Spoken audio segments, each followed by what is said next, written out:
Pada pertemuan ini, kita akan mempelajari mengenai teks cerita sejarah, kompetensi dasar 3.4, menganalisis kebahasaan cerita atau novel sejarah.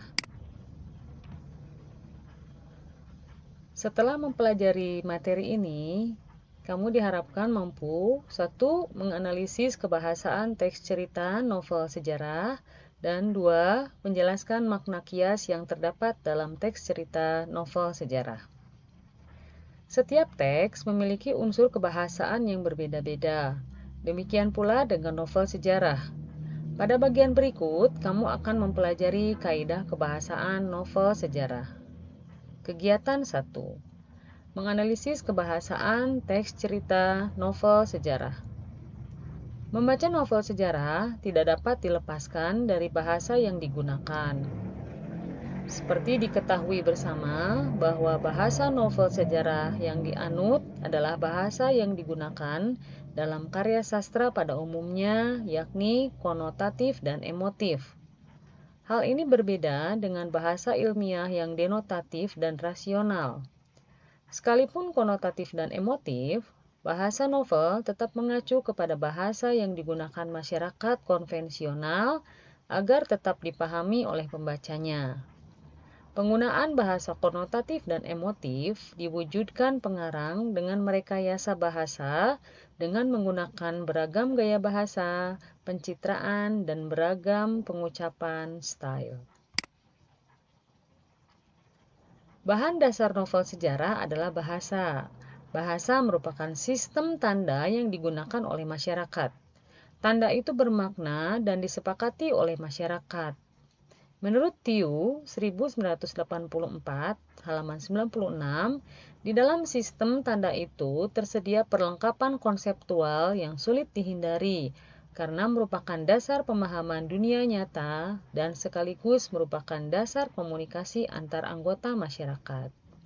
Namun, di sisi lain, sistem bahasa juga memiliki sifat-sifat yang khas.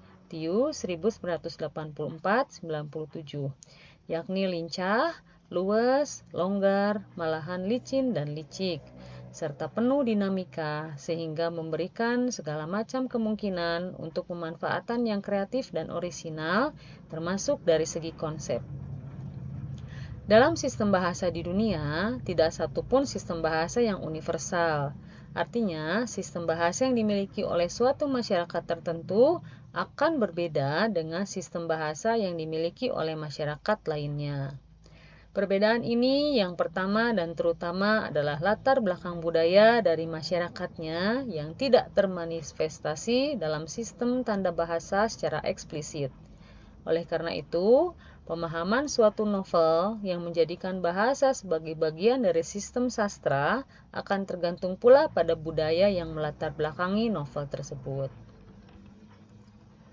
Beberapa kaidah kebahasaan yang berlaku pada novel sejarah adalah sebagai berikut. 1.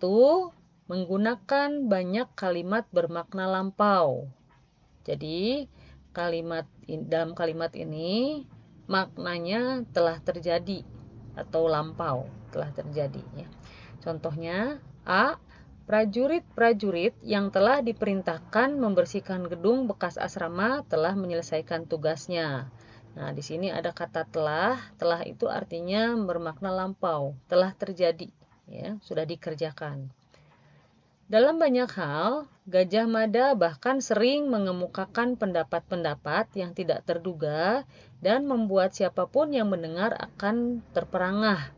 Apalagi bila Gajah Mada berada di tempat berseberangan yang melawan arus atau pendapat umum dan ternyata Gajah Mada terbukti berada di pihak yang benar. Nah, ini juga menyatakan kalimat bermakna lampau. Gajah Mada bahkan sering mengemukakan pendapat-pendapat. Nah, ini berarti sudah terjadi. Yang kedua, menggunakan banyak kata yang menyatakan urutan waktu, konjungsi kronologis, temporal. Seperti kata sejak saat itu, setelah itu, mula-mula, kemudian. Contoh kalimatnya, setelah juara gulat itu pergi, sang adipati bangkit dan berjalan tenang-tenang masuk ke kadipaten.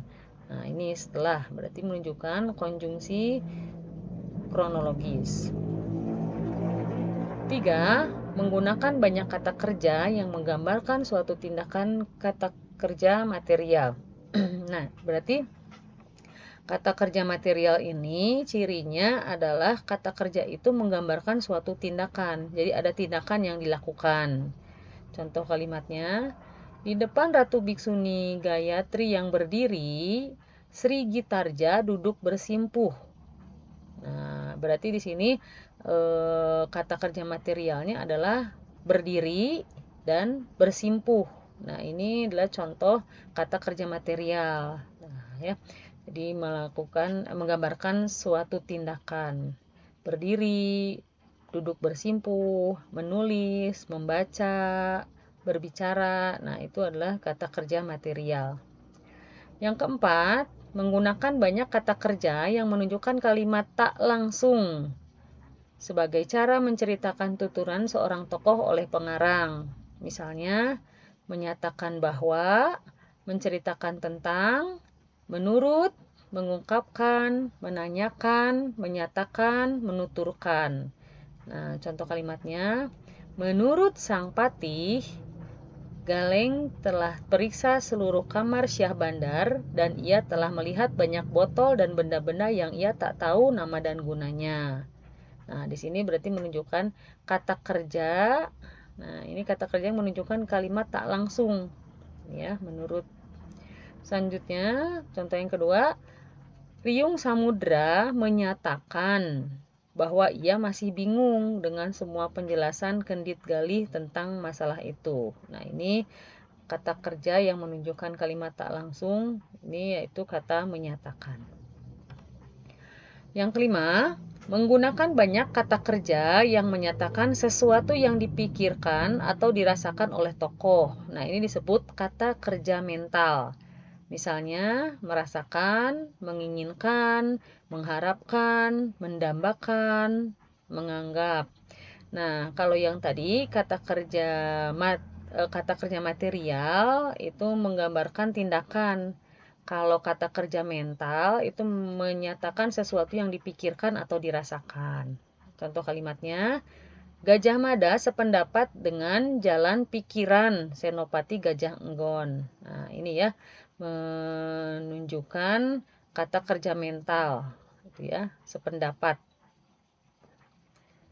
Kemudian melihat itu tak seorang pun yang menolak karena semua berpikir pelatih Daha Gajah Mada memang mampu dan layak berada di tempat yang sekarang ia pegang. Nah, di sini ada kata menolak. Nah, itu ya. Itu contoh kata kerja mental.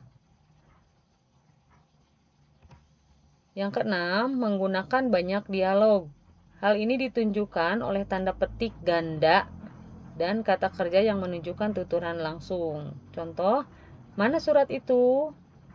Ampun, Gusti Adipati, Patik takut, maka Patik bakar. Surat apa? Nyi Gede lontar ataukah kertas? Nyi Gede lontar ataukah kertas? Lon. Kertas barangkali Gusti Patik tak tahu namanya, bukan lontar. Nah, ini contoh kalimat ya yang ada di dalam tanda petik itu menunjukkan dialog. Yang ketujuh, menggunakan kata-kata sifat, descriptive language untuk menggambarkan tokoh, tempat atau suasana. Nah, ciri-ciri kata sifat itu bisa di depannya bisa menggunakan kata paling, ya. Nah, itu contoh kata sifat. Di depannya bisa menggunakan kata paling atau bisa juga menggunakan se ditambah reduplikasi ditambahnya. Nah, itu ciri kata sifat.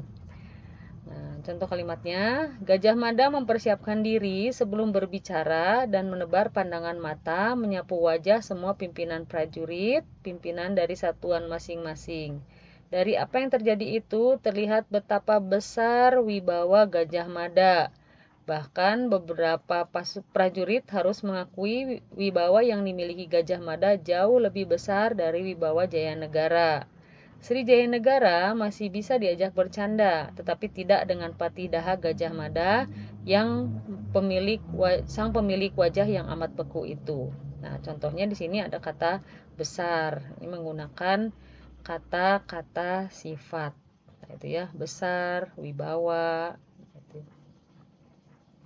Selanjutnya, selain menggunakan kata atau frasa bermakna kias, novel sejarah juga banyak menggunakan peribahasa, baik yang berbahasa daerah maupun berbahasa Indonesia. Penggunaan kata, ungkapan, atau peribahasa daerah ini digunakan oleh penulis untuk memperkuat latar waktu dan tempat kejadian cerita. Perhatikan contoh berikut ini. 1. Hidup rakyat Majapahit boleh dikata gemah ripah loh jinawi, kerta tatara harja, hukum ditegakkan, keamanan negara dijaga, menjadikan siapapun merasa tenang dan tentram hidup di bawah panji gula kelapa. Peribahasa gemah ripah loh jinawi, kerta tatara harja merupakan peribahasa Jawa yang artinya hidup makmur, aman, tentram. Yang kedua, singa parepen yang juga disebut Bango Lumayang terpaksa harus menebus dengan nyawa untuk ameng-ameng nyawa yang dilakukannya. Peribahasa ameng-ameng nyawa merupakan ungkapan dalam budaya Jawa yang artinya bermain-main dengan nyawa. Nah, itu adalah kaidah-kaidah kebahasaan yang ada di dalam teks cerita sejarah. Terima kasih.